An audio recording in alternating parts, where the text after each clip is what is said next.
Okay, so today we are going to go over some full court press breaks that you can use with your teams. Now, these are personally just some of my favorite full court press breaks. Mainly, these are going to be used against man to man defenses, and hopefully, you guys find some value out of them. Again, these are just my personal favorite full court press breaks. So, let's get into it. Okay, so the first press break that we're going to look at here is a 1-2-1-1 press break. Now, there are multiple ways to run a 1-2-1-1 press break, but we're going to go over my personal preference of running this one today. So, how we're going to set up on the floor, we're going to have one, our inbounder right here, inbounding the basketball. Two, these two players, number one and number two, splitting. They will be the ones looking for the basketball. One is in the middle of the floor at half, and one is in the backcourt. So we're going to look to get the ball into number one and number two right here. We have a backup option here as well with number four. So the first thing that we're going to have number one and number two do is split. Now you can find different ways for number one and number two to get open. For example, you could have them banana cut and look for the basketball like that and have number one come to the basketball, or you can have them split. Doesn't really matter what you do as long as you get the ball inbounds to one of these two players. That's what we want here. That's the ideal way to do it. So let's have them split. So number two is going to go this way. Number one is going to go that way, pretty close to the basketball, and look for it. So two is going here, one's going here. Now we're going to get the ball in to one of these two players. Let's say right now we get it into number two. The first thing that we want right now is a give and go or a pass and cut. So number five passes the ball here to number two, and they're going to look for the basketball back. Ideally, we can get the ball back to number five, and then we're already moving up the floor, but it makes sense that that might not always be the case. So if number five can't get the basketball from number two, they're just going to continue cutting.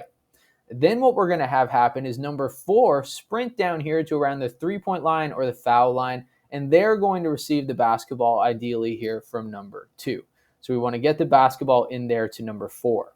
Now, as number four receives the basketball, they're going to be facing number two and number one. They're going to be facing the backcourt. So what immediately then is going to happen is number one is going to cut up here to look for the basketball back. They can cut close to number four, or they can cut wide depending on how the defense is looking. But either way, we want to get the ball in quickly there to number one. So now we should be fast breaking, right? We got the ball into number four here. Ideally, if we do get the ball into number five in that initial cut, we can continue to fast break and get the ball off the floor quick. But in this situation, if we got the ball to number four, we're then going to pass it here to number one, like I said, and then we should be out and running on a fast break. So we should have three players right here above half that are pushing the basketball. They're sprinting as hard as they can. Now, you should have two players inside of the key when you're doing this and one player outside of the three-point line. I personally like to move number three outside to the three-point line and have number one and number five in this situation cutting together for the basketball, because then you have a few options. If you get a double team down low, you can either kick it out to number three, who might be a shooter, or maybe we can get a little lob pass or bounce pass here to number five, depending on what the strengths are of each player. But that's a quick full court press. Let's reset and run this one again. If we have different numbers in different areas, that's no big deal. Okay, let's just reset it. We'll have number five inbound right here and number three in the backcourt. Okay, so we're going to have number two and number one split for the basketball. We're going to get the ball in here to number two. Number five is going to cut and look for the basketball. If they don't get it, that's okay. Number four is sprinting right here. We're going to feed the ball into number four. Number one is cutting. We're going to pass the ball to number one. And then we have a fast break here between number one and number five. Number three is clearing out to the three-point line. And we're fast breaking with the basketball. Right, we're either going to get a layup for one of these two players or a three-point shot here for number three. Okay, so the next play that we're looking at here is a 1-2-2. So as we can see, we have players set up. One right here, our inbounder, right? Two right here, we have two players looking for the ball close to the basket in the backcourt, and then two players at half. So we're setting up in a 1-2-2. Now, again, we want to initially get the basketball into one of these two players that are closest to the inbounder. So how you want to do that, again, that's up to you. I personally love just having the players split. Some people like doing a little banana cut where we have a little cut this way to look for the basketball from the first person here in line. then number 4 runs to the basketball. Either way, it doesn't really matter. Same as the last one. What we want to do here is just get the ball inbounds to one of these 2 players. So say we have them split, okay? We're going to get the ball into one of them. Say, again, it's the one on this side.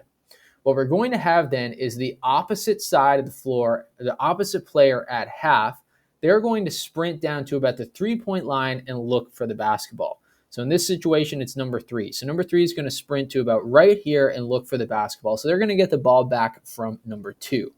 The opposite side, the opposite player right here is then going to cut toward the middle and look for the basketball from number 3. They're going to receive the ball, and then we should have a fast break down the floor between these 2 players, right? So you should have a 2-on-1 here potentially, or at least a 2-on-2, and we're going to get a wide open lane to the basket.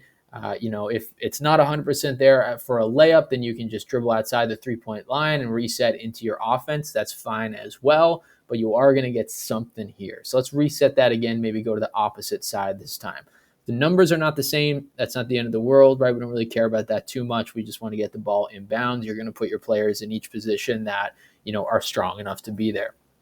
So let's say these guys split. We'll get the ball into the left side this time, right? In this situation, we're going to have this side of the floor come down and sprint and look for the basketball. We're going to get then the basketball right here. So then this player is going to sprint on that cut. We're going to feed the basketball into number 2, and then we have a 2-man running down the floor right here between number 4 and number 2 right here with the basketball for a little fast break. Again, if you want to use that for a wide open layup, that's fine. If the wide open layup is not there, or it's a 2-on-2 and they're clogging up the paint pretty well, dribble it outside the 3-point line, reset into your offense. So this is very similar to the last play, except we're lining up a little bit differently. This one is in a 1-2-2 instead of a 1-2-1-1. Okay, so for those last 2 options, we really focused on getting the ball inbounds, right? And then kind of moving from there and going into, a press break. But this next one that we're going to look at is a little bit more interesting because it has 4 different options to get the ball inbounds and a couple other options that would actually allow you to do a lob pass down the floor to get a wide open layup. So multiple different options in this next one. Let's take a look at it. Okay, so for this first option here, this is personally my favorite press break. There's a few reasons why. Number one, I like the fact that it is simple enough that you can use it for all age groups. So this is something that you could use with your beginner teams who, are first, learning a man-to-man press break, how to beat a press. They're, just getting their first experience with that, or you could use this with your high school teams, your older AAU teams. There's just multiple options within this press break. And that's what I like about it. It's pretty diverse, but it's also complicated enough that it, results in a few easy baskets for your team potentially, or just gets the ball in play. So let's take a look at it. So for this one, we are going to start in a line. We're going to bring all of our players down the floor near the inbounder. So the reason I like doing this, especially with a man-to-man press, is because, and again, this will work a lot better with a man-to-man press. You'll see why in a minute. But the reason I love bringing all 4 of my players down toward the inbounder when I'm dealing with a man-to-man press is because it brings down those defenders as well, right? It gets the defenders away from the basket that we're trying to score on and brings them all down to the back court. So then as soon as one of our players beats this press, you basically have no defense remaining. You have no more help that can come in to stop you. You basically have a wide open lane to the basket. So for me, a lot of my press breaks that I use when I'm, trying to beat a man-to-man press involves bringing everybody into the backcourt. Now, for the longest time, as a coach, I was always against that. But, from running plays like this, I realized there are a lot of opportunities here to get a fast break, wide open layup once one of your players, gets past the defender, because there's going to be, like I said, no help there to stop them. So for this one, we're lining up all, like I said, in a row of 4 close to the inbounder in the backcourt. We're not touching the front court right now. We're staying in the backcourt. Okay, so the first thing that we're going to do here is we're going to look to get the ball in here to number 1. That's going to be our first option. Now, what number 1's going to do? Number 1's not actually going to try to get the ball, close to the ball and maybe play a standard point guard role. What number one in this situation is going to do is actually try to get a wide open layup. So we're going to have number one cut into about right here. But as that's happening, number two is going to move in here as well. And they're going to be ready to set a screen for number one, as number one has a quick change of direction. Number two is setting that screen right here as number one does that. Right, number two setting that screen for them after that change of direction. And number one is going to look to cut all the way down to the basket, right? And then typically with this press break, we want somebody with the powerful arm or the ability to throw long range passes to inbound the ball, because this is going to be our first option right here, is getting the ball into number one then for a wide open layup. Now, chances are you might only be able to get this option a few times. Teams will catch on to that pretty quickly and take that option away after you score maybe 2 or 4 points from that. But again, that's 2 or 4 points on the board that your team might not have had before. In a game where you could win a game by 2 or 4 points, that means a lot. So we want to get that opportunity, right? Number one's here, right? Let's look at it again. Let's reset it. Right, number two's here, number one's here. We're going to have the ball back in bounds. Number one is going to cut down here, and they're going to change direction. But as they do that, right, number two is coming down here to set that screen. Number one is gone. We're going to try to get a powerful pass in here to number one from our inbounder for a wide open layup. Now, the question is, what happens then if we can't get the ball into number one? Well, there are 3 more options on the floor back here in the backcourt that, we can kind of run pretty quickly. So that's exactly what we're going to do. And as that is happening with number one and number two, simultaneously at the same time, number 3 is going to go set a screen here for number 4. Now, how you want number 4 to come off that screen, if you want it to be set up here or down here, that's kind of up to you as a coach, what you want to do. I typically have them come set the screen this way. So number 4 would cut down here toward the ball. Okay, after number 3 sets that screen, they're going to take off because we want now a little bit more space in the backcourt. So you have to imagine number 1 is going to be about right here. Number 3 is going to be about right here, right? And we still have 2 players here in the backcourt. For number 2, after they set that screen for number 1, they're immediately going to change direction and look for number 4. So they're going to go set another screen for number 4 as number 4 is running. So number 4 is getting hit with 2 screens. So number 4 then is going to look for the basketball, and then number 2 is going to roll to the basketball as well. So you have 2 potential options here for number 4 or number 2.